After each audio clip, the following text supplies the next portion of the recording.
Alright, we're working on the 1989 Chevrolet S10. I got the 700R4 transmission installed.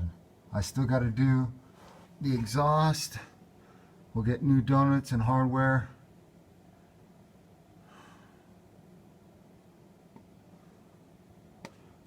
Okay. And then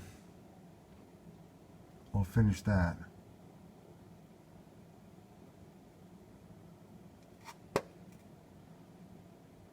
So the way you adjust the transmission shift linkages, you put it in neutral with that.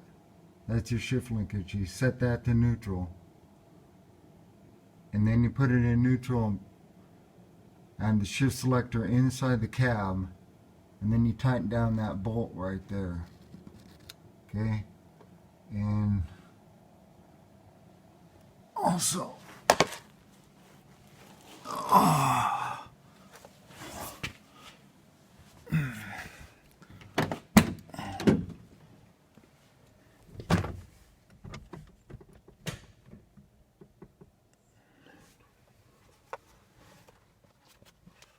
yeah, right there.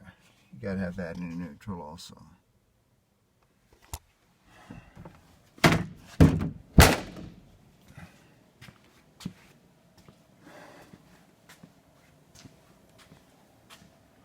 Alright, and then we filled it up with the Amalie Dextron 6.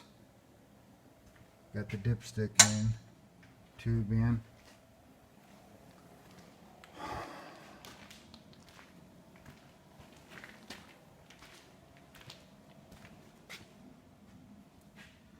Then I got exhaust manifold kit here. Got those two in. So, but it looked like those two were already in, so but what I'm going to have to do is I'm going to need these springs and probably those nuts too. And then I'm not sure what we need for the other side here. It looks like one over there. But the problem is I can't just buy these springs. I got to buy the kit. So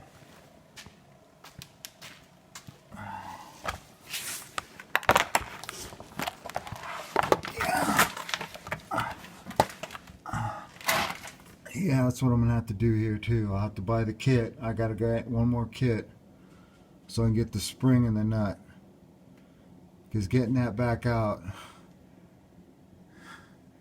is extremely difficult. Pretty much about impossible.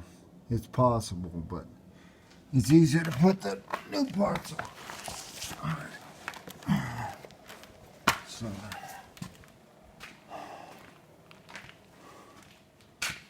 yeah.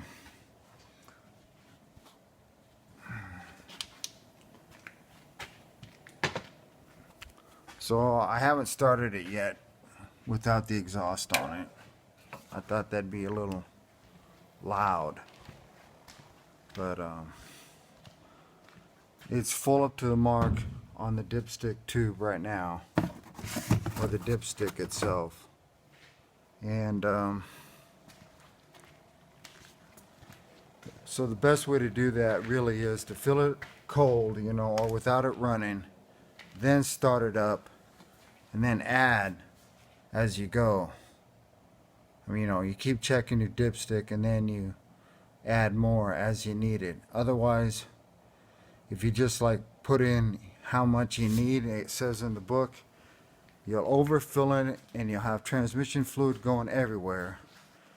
And that usually doesn't make anybody happy, and then you got a big mess to clean up. It'll actually come back up the dipstick tube itself. So that doesn't work well. Alright, thank you very much from John Rudy at Rudy Racing.